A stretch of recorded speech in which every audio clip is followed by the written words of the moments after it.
Boa noite, professor. Meu nome é Lucas e hoje vamos abordar o tema instabilidade glenomeral. Meu grupo é composto por Bárbara Mariali, Eli Rayane, Natália do Nascimento e Naira Mirelli. Trazendo a definição geral do que é a patologia, né? Essa patologia é definida como uma congruência total entre a glenoide e a cabeça do úmero, que após reduzida, ela evolui com a frouxidão por casos traumáticos, né? E ou dessas frouxidão, a sua causa pode ser inicial também a traumática. Eu vou explicar a vocês como acontece a patologia e o que ela é, né, no sentido popular da coisa. A gente sabe que, dentre as articulações que existem no nosso corpo, a do ombro é a articulação com maior amplitude, né? Ou seja, ela produz a adução, a abdução, rotação interna, rotação externa, né? Extensão, flexão, e por isso ela pode ser considerada a articulação mais instável do corpo, né? E essa estabilidade glenomeral, ela é caracterizada justamente pelo escorregamento da cabeça do úmero na cavidade glenomeral, ou seja, aqui vamos dizer que aqui seja a, a cavidade e aqui a cabeça do úmero. Vai haver um escorregamento dessa cabeça do úmero anterior ou posterior. Eu vou explicar ao decorrer do trabalho mais isso. E isso é o que caracteriza essa patologia. Essa habilidade ela pode ser causada justamente por uma prática de esporte forçado, né, que você pode forçar demais essa articulação, ou justamente por ser traumática, que a gente já falou, que é por causa de um trauma pequeno, microtrauma, enfim, né? Essa estabilidade também pode ocorrer, né, estabilidade, uma luxação, né, ou pode acontecer o deslocamento total, que é a perca de contato, né, da cavidade com a cabeça do úmero, né? Vai perder total contato que como a gente é típico ver, né, do cotidiano da gente, o ombro deslocado, né, que o osso bem desloca mesmo, a pessoa não consegue nem mexer, porque perdeu aquele contato. Não tem como ter força para. Porque quem produz a força para levantar é os músculos, mas não tem como escorregar para levantar, né? E a gente pode classificar essa luxação da seguinte forma: da forma da direção, né, que pode ser anterior, posterior ou multidirecional, de acordo com a frouxidão, que eu vou abordar isso mais tarde. Também pode ser classificada pelo grau, né? Pode ser uma subluxação, uma luxação ou microtrauma, né? Também podemos com uma frequência, pode ser uma aguda, pode ser recorrente ou pode ser crônica, né? E, de acordo com a etiologia, traumática, atraumática, congênita ou neuromuscular, tá certo? E por isso, elas são diferenciadas de duas formas. Tem umas siglinhas que eu vou apresentá-las e vou explicar o que cada sigla representa.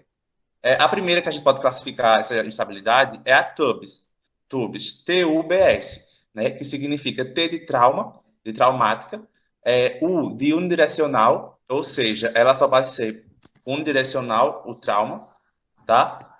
Posterior ou anterior, perdão. E o B é de uma palavrinha inglesa chamada lesão de Bankart, né? Que é uma lesão do lábio que percorre, na verdade, a cavidade glenoidal, né? E é uma lesão que ocorre lá e essa lesão se chama Bankart. E o S é de surgery, que significa cirurgia em inglês, né? E no português, cirurgia, né? Porque quem se classifica por a instabilidade TUBS, não, a fisioterapia não resolve e acaba sendo feita uma cirurgia. Já a AMBRI, né? Que é AMBRI, né? A significa de atraumática, né? Que é quando a estabilidade ocorre de forma atraumática, com um esforço é, no cotidiano da gente, né? E multidirecional, que isso agora vai ter a ver com a frouxidão. A frouxidão é o seguinte: proporciona ao paciente uma predisposição a ter uma luxação em vários sentidos. O que quer dizer que vai tanto proporcionar a luxação posterior, anterior ou multidirecional. Ela vai ficar em ambos os lados, né? E quem já possui uma frouxidão generalizada, quer dizer, né, em todas as articulações do corpo, né? Ela vai fazer com que seja, como eu disse, multidirecional. A TUBS, era unilateral, era só de um lado. Mas a multidirecional, ela vai ser o seguinte, pode ocorrer nos dois lados do ombro, no esquerdo ou no direito. Porém, a predisposição, ela principalmente afeta o membro que a gente mais usa, né? Por exemplo, no meu caso, eu uso mais o membro esquerdo. Então, se eu já tivesse a frouxidão generalizada, seria mais provável que eu tivesse a instabilidade no ombro esquerdo, tá certo? E o RI significa reabilitação. Quer dizer que o quê? A AMBRE, se o fisioterapeuta agir de forma correta, com os métodos corretos, ele vai conseguir resolver essa instabilidade, proporcionando ao paciente uma melhor qualidade de vida enfim, vai dar uma melhora, diferente da TUBS, né, que a gente viu que leva ao caso de cirurgia. Mas nesse meio também tem a IOS, né, AIOS, que A é de adquirida. Vamos, por exemplo, dar um exemplo. Jogadores de vôlei. Eles usam muitos movimentos forçados para rebater a bola, né? E isso acontece o quê? Vai adquirindo de pouquinho em pouquinho microtraumas nessa cavidade que vai proporcionar no futuro, ou em qualquer momento que acontecer, se eles fazerem demais, uma estabilidade nessa articulação, né? O I, né, é de estabilidade por microtraumas, como eu já tinha dito. O O é uma palavra em inglês que chama overstress, né, que quer dizer movimentos repetidos, como eu já falei também. Então, o exemplo foi bem preciso. O praticante de vôlei, ele usa muitos movimentos repetidos, né, para defender, atacar a bola, enfim. E acontece que ele é mais provável de adquirir a IOS, né, porque vai adquirir ao decorrer do tempo. E S é o seguinte, S, como eu já tinha falado na TUBS, o S significa surgery, né, que é cirurgia. Então, assim, mas na IOS, ele tem como eu posso dizer, ele tem a escolha de decidir entre a cirurgia ou a reabilitação com o fisioterapeuta. Né? Se o médico ver que a instabilidade está muito forte, ele vai fazer uma cirurgia, né, para tentar resolver. Mas com a reabilitação precisa e cirúrgica, vai ser bem melhor e mais fácil do paciente melhorar sem que tenha muita exposição. E é isso. Boa noite, professor. Meu nome é Nayara e eu vou falar um pouco sobre a epidemiologia. Bom, a epidemiologia, ela ocorre em cerca de 2% da população, sendo a maioria homens e homens menos de 20 anos, durante eventos esportivos, e aproximadamente 25% dos pacientes relatam histórico familiar. Alguns estudos demonstram que a taxa de recorrência da lesão ela é alta, sendo maior quanto mais novo o paciente. Bom, a instabilidade glenomeral, ela responde por 45% das luxações. E, no geral, o homem é mais acometido normalmente. O pico de incidência, ele é entre 20 e 29 anos, onde quase metade deles estão entre 15 e 29 anos. E acontece basicamente entre jovens. Já o segundo pico, ele pode acontecer por volta dos 80 a 90 anos e também pode ser decorrente de quedas ou durante uma prática de esporte ou atividades físicas. Também algumas pessoas podem ter apenas um episódio de luxações durante a vida. Porém, pacientes com a fisia aberta têm quase 100% de chance de apresentar um segundo episódio de instabilidade e luxação. Já nos casos decorrentes de instabilidades traumáticas, ele tem uma recidiva de mais ou menos 8%. Vou falar um pouco sobre a etiologia, que dentre delas englobam 3 pontos: traumáticas, atraumáticas e microtraumáticas, certo? Atraumáticas, ela acomete indivíduos sem frouxidão, cápsula ligamentar, e são desencadeadas por trauma maior que justificaria a luxação. E ele tem um caráter unidirecional, havendo o desgarre capsulabral ou lesão do ligamento glenomerais em suas substâncias.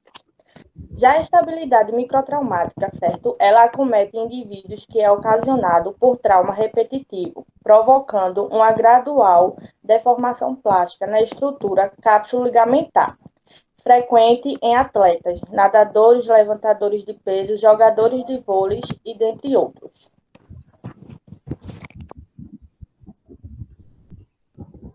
Então, esses sintomas, né, realmente de dor, pode ser distinto em caso, né? Aquela velha frase, cada caso é um caso. Ela pode ser mais leve em algumas pessoas e mais intensas em outras, né? Ou pode ser também de acordo com a lesão, né? Que pode ser uma luxação, né? Que quando há aperto total do contato da cabeça do úmero com a cavidade glenoidal, ou quando é uma subluxação, né? Que é quando há uma perca do contato parcial da cabeça do úmero com a cavidade.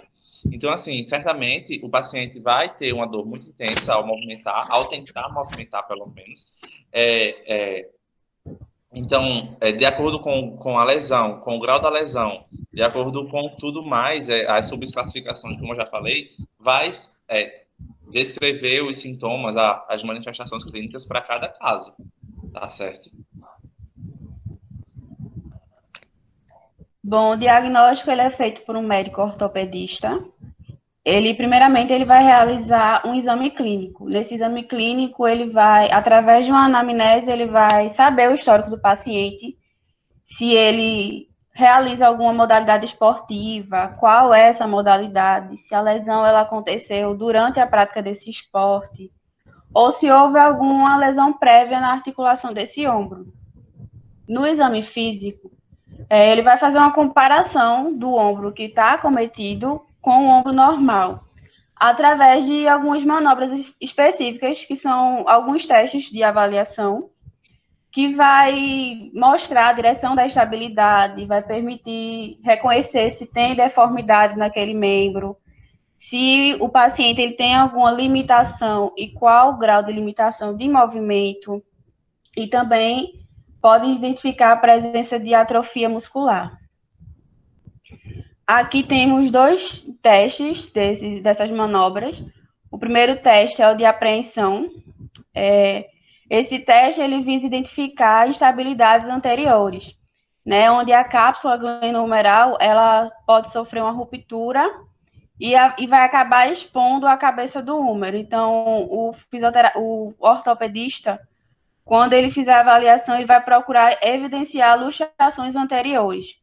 Então, aqui, né, o paciente ele fica de costas para o examinador, o membro superior a ser testado, ele permanece em abdução a 90 graus, em rotação externa, com o cotovelo também fletido a 90 graus. E o outro teste é o teste da gaveta anterior e posterior. O paciente, no teste da gaveta anterior, ele fica de costas para o examinador, e no teste da gaveta posterior ele fica de frente. O examinador ele vai posicionar a mão em formato de concha para estabilizar o ombro, e especificamente com o polegar ele vai empurrar a cabeça do húmero e comparar com o membro normal para saber se existe luxação, qual o grau da lesão. E também existem outros exames complementares, né, diagnósticos por imagem, como o raio-x, que ele vai permitir identificar a presença, né, de lesões das fraturas e a direção que essa luxação ocorreu. E também a gente tem a ressonância magnética e a artrorressonância, que elas vão identificar lesões no lábio da cápsula articular, dos tendões, músculos e também dos ossos. Tratamento. O tratamento consiste em 2 formas de tratamento: o tratamento convencional e o tratamento cirúrgico. Quando a lesão for de caso atraumática, deve ser realizado o tratamento convencional, onde o médico coloca o ombro no lugar por meio de redução, e o paciente deve usar tipoia e deixar o ombro imobilizado durante 2 semanas. O médico também pode receitar anti-inflamatórios e analgésicos.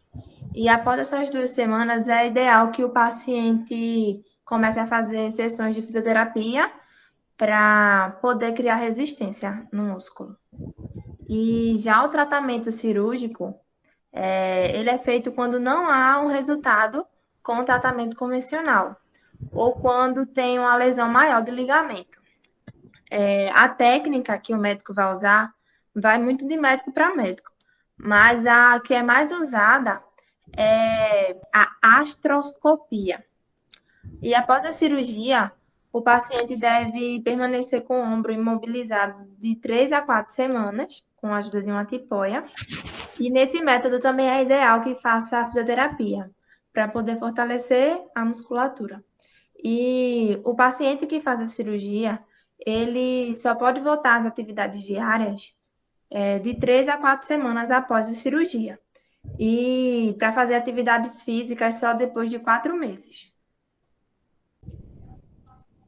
Então, visto tudo que as meninas comentaram sobre a patologia, né, a gente volta a retornar principalmente no tratamento.